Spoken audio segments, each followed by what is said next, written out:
নমস্কার বন্ধুরা, আমি অরিন্দম চলে আসলাম আজকে এই মুহূর্তে বিরাট বড় একটা ডিএ আপডেট নিয়ে। কেন্দ্রীয় সরকারি কর্মচারীদের জন্য এবার কিন্তু 50% অর্থাৎ 50% ডিএর সঙ্গে কিন্তু বাড়তে চলেছে এইচআরএ। কেন্দ্রীয় সরকারি কর্মচারীদের জন্য উঠে এলো বিরাট বড় একটা গুরুত্বপূর্ণ ডিএ আপডেট। সো বন্ধুরা, ভিডিওটাকে আপনারা স্কিপ না করে প্রথম থেকে শেষ পর্যন্ত দেখুন। ডিএর পরে কি তবে এইচআরএ? সরকারি কর্মচারীদের বাম্পার বেতন বৃদ্ধির সম্ভাবনা তৈরি হয়েছে। মাস ফুরলে আরও বেতন বাড়তে পারে। কোন সূত্র থেকে বলছি সেটাও আজকে আমরা বলে দেব। খুব ভালো খবর কেন্দ্রীয় সরকারি কর্মচারীদের জন্য। ডিএর পরে এবার এইচআরএ নিয়ে বড় খবর সামনে এলো। কেন্দ্রীয় সরকারি কর্মচারীদের বাম্পার বেতন বৃদ্ধির সম্ভাবনা তৈরি হয়েছে। কিছুদিন আগেই 4% ডিএ ঘোষণা হওয়ার কেন্দ্রীয় সরকারি কর্মচারীদের বর্তমানে 50% করে মহার্ঘ ভাতা পাচ্ছেন। এর আগে 46% হারে মহার্ঘ ভাতা করে পাচ্ছিলেন কেন্দ্রের সরকারি কর্মচারীরা।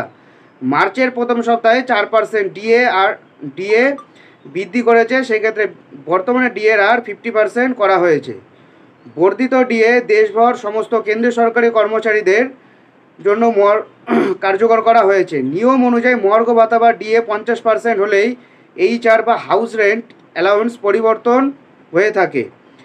তাই ডিএ বৃদ্ধির পরে কেন্দ্রীয় সরকারি কর্মীরা আরও অন্য এক ভাতা বৃদ্ধির অপেক্ষায় আছেন।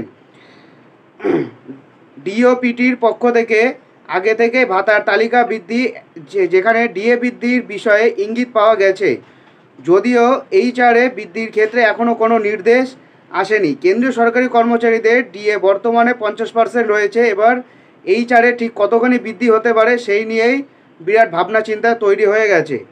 দেশের বিভিন্ন শহরের ভিত্তিতে এইচআরএ গণনা করা হয়ে থাকে। সপ্তম বেতন কমিশনের সুপারিশে গত 1 জুলাই 2017 থেকে এইচআরএ ক্যাটাগরিতে XYZ শহরের মানুষদের ক্ষেত্রে হাউস রেন্ট অ্যালাউন্স 24, 16 ও 8% বৃদ্ধি হয়ে থাকে।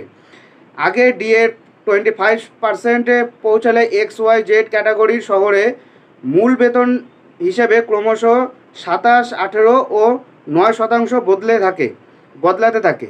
যদি কোনো কর্মচারী বেসিক বা মূল বেতন 35,000 টাকা, সেক্ষেত্রে XYZ ক্যাটাগরির ক্ষেত্রে কি হতে পারে এইচআরএ দেখে নেওয়া যাক। এক্স ক্যাটাগরি শহরে যাদের বেসিক স্যালারি 35,000 টাকা, তারা 27% অর্থাৎ 9,450 টাকা করে পেতে পারেন এইচআরএ।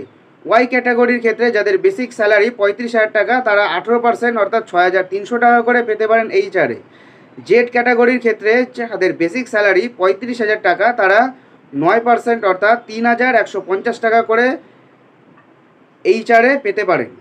কিন্তু সপ্তম বেতন কমিশনের সুপারিশে ডিএ 50% হলেই এইচআর XYZ ক্যাটাগরির ক্ষেত্রে 30%, 20%, 10% পর্যন্ত করা উচিত।